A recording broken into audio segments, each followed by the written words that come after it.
People want book spaces to be special and magical, and when they are, they're going to come to them again and again. The overall principle that we also agreed on is that bookstores are their own cause. We were trying to find a cause that at first we could link all the bookstores around, like book banning or distraction or something.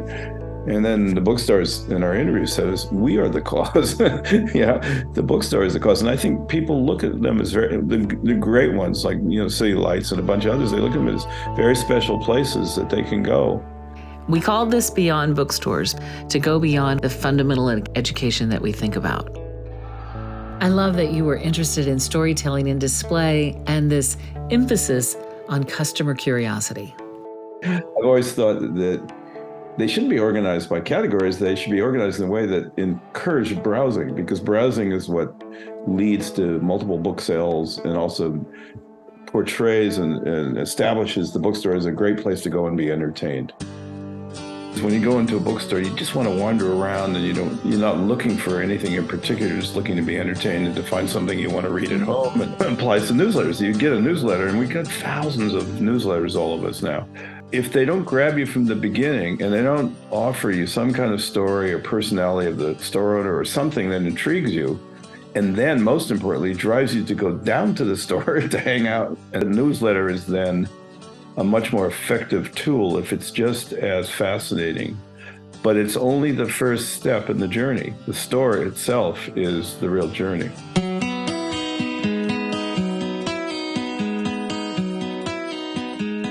The overriding theme for us, it took us a while to figure this out, we interviewed 30 bookstore owners, is to have some tools which simplify your task and to use what you're already doing. You're already putting books out. Let's put them out in a much more interesting way. You're already sending out a newsletter. Almost every bookstore has a newsletter. You put together, Steve, this beautiful table in your home with all these book adjacencies, and that table just in the picture was on fire because it was connected in ways that were relevant and meaningful to you. And that energy infuses the whole thing. So it gets us out of the genre thinking, drives our librarian friends crazy. And, there's always the tension of, can you find it in the store? Or, is it exuding passion? How do you take a lot of very technical stuff that that marketing people use when they have a big budget and apply it to a store that has no budget? And so that's one of the reasons that we're developing some of the tools for people that are very simple. It's almost like a magic trick. Tell me about your books and I'll tell you about your customer, pursuing this idea of persona.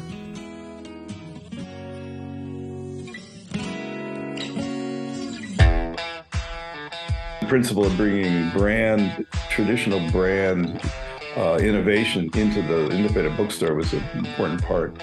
Retailing and marketing just really go together. And as you've mentioned, we talked about the roles of newsletters in engaging marketing.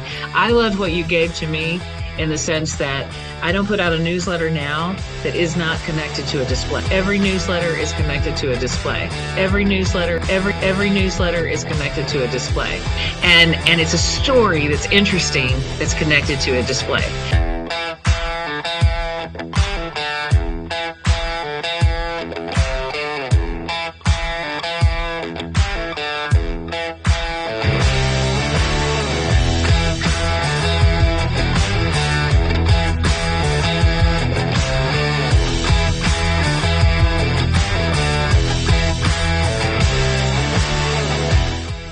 They come into the store and they find exactly what they were looking at, and it's like finding a famous person. You're finding this book that you just read about and you just got a story about. So you really taught me that this importance of the integration, that you can't have somebody working on display over here and somebody working on marketing and newsletters over here and somebody else buying and doing something totally different. Those three activities need to be really connected. We're talking about using, as I love to call them, the superpowers of your shelves and making eye contact. And, how we read is we read top to bottom, left to right. We're going to read a display that way, and it should be immediately comprehensible. And you added scintillating things. One of the examples that came up was an empowered women display, which is fine, but it just kind of lies flat. And the bookseller provided it and said, nothing's happening with this display. But if we changed the title of the display to I Lost My Hair and then everything changed, now we got something interesting going on. It's like different ways of creating a story. So we talked about the difference between a topic and a theme. About partnerships with other stores and organizations in the community, and so that your connections are beyond just the author events that you have. So, there's a whole bunch of examples that we ran into where people were selling their books in crazy places you wouldn't expect them, but they had curated the books for the place, whether it was a bar, whether it was a rock and roll event, whether it was a flea market, whatever it was. And that's literally a beyond bookstore thinking, getting outside the walls. People need to tell their personal stories. They need to infuse it with a kind of life that can't be found anyplace else. They can't go anywhere else and get that experience. Yeah, and that that lesson came in part from Mike and a couple of his partners back in the old days at Campfire, in which we always were urged to tell a story that people want to retell, not just tell a story that entertains people. Sultan was that Branson said, look, I have the 6th largest airline in Europe, not the 2nd largest to BA. Actually, Virgin Air was way down the list. He said, if I redefine the category, and so I'm no longer an airline, I'm an entertainment experience, I can move myself up to 2nd, which is what happened. Everybody assumed that they were just, nipping at the tail of British Airlines when they were way down the list. Because this idea that your book culture, each book culture, is completely unique. And, we don't want to lose the sense, the magic of the thumbprint. What we're talking about here in this masterclass series is the idea of delving deeply into what makes you unique.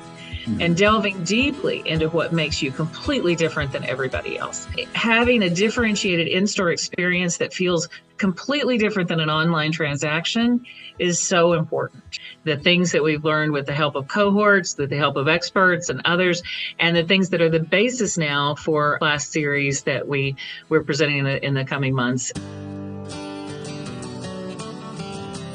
Creating the magic in a bookshop through the stories around the stories that you choose in newsletters, socials, and physical display. It's not about a formula. Every powerful bookshop experience is not about following a set of steps. But like art, relationships, music, and great homes, a bookshop has a sort of soul, and there are principles to creating great art, relationships, music, homes, and bookshops, just not prescriptive paths. We'll explore those principles that free you to really reveal the unique soul of your bookstore. I don't know, it's one of the nicest things that I've been involved in a long time. It's really wonderful.